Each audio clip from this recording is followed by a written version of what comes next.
যদি আমরা হিদায়াত আল্লাহর কাছে না চাই, আমরা যদি চেষ্টা না করি, তাহলে কশ্চিন কালেও হিদায়াত পাওয়া সম্ভব না।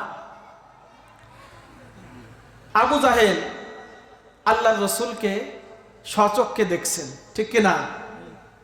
তার কথা শুনছেন, অথচ সে হিদায়াত পায় নাই। একবার রাসূল আকরাম সাল্লাল্লাহু আলাইহি সাল্লাম এরকম ভাবে পূর্ণিমার রাত্রে, জ্যোৎস্না রাত্রে বসে রয়েছেন। হঠাৎ আবু জাহেল দেখছে রসুল সুন্দরভাবে বসে আছেন নিটানটা। আবু জাহেল একটু জ্বালাইতে, অর্থাৎ ও তো আর কালিমা পড়বে না, নবীকে জ্বালানোর জন্য আসছে। আয়েশা বলতেছে, হে মুহাম্মদ,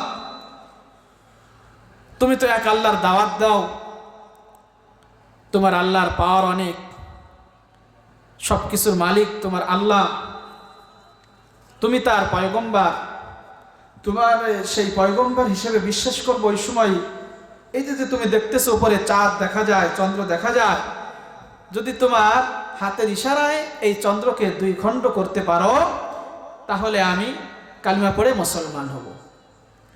তো নবীজি বললেন, যদি এই কাজটা করাতে যদি সে মুসলমান হয়, তখন রাসূল আকরাম সাল্লাল্লাহু আলাইহি ওয়াসাল্লাম মহান মালিকের সাথে কালেকশন লাগাইলেন, এ নবীর উম্মতের দল, আমার নবীরও শক্তি নাই চাঁদকে 2 খণ্ডিত করার, ঠিক কিনা বলেন?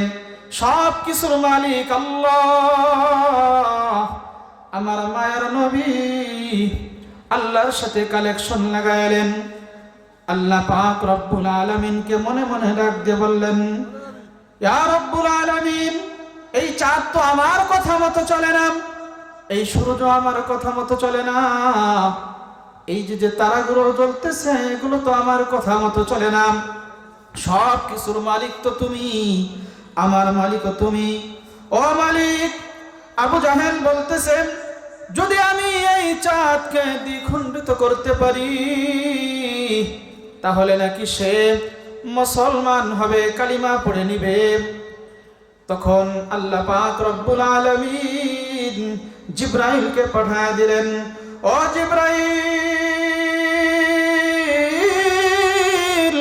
জলদি করে যাও, যে আমার রাসূলকে বলো সে যেন তার হাত দ্বারা চাঁদকে ইশারা করে, ইশারা করা মাত্রই আমার হুকুমে চাঁদ দ্বিখণ্ডিত হয়ে যাবে।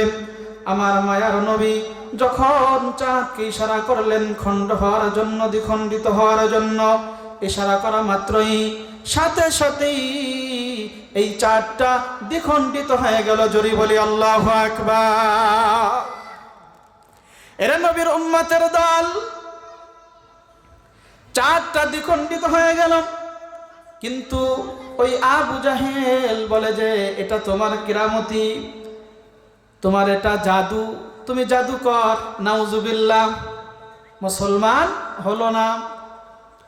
আমার রাসূলকে স্বচক্ষে দেখছে, এত মুজিজা দেখার পরেও এরপরও আবু জাহেল কি করে নাই? কালিমা পড়ে নাই। কারণ কি? ওর ভিতর থেকে আগে উদ্বৃত্ত আনে নাই, নিজের থেকে হিদায়াত চায় নাই। এজন্য হিদায়াত নিজের থেকে আগে চাইতে হবে। আল্লাহর কাছে যদি আমি হিদায়াত না চাই, তাহলে কোশ্চিন কালেও হিদায়াত পাওয়া যাবে না। আল্লাহ পাক আপনাকে ঘেটি ধরে মসজিদে আনবেন না, আল্লাহ পাক আপনাকে ঘেটি ধরে এই মাহফিলের ময়দানে আনবেন না। নিজের মনের থেকে ইচ্ছা করতে হবে, কারণ মানুষকে আল্লাহ পাক ইচ্ছা শক্তি দিয়ে দিয়েছেন।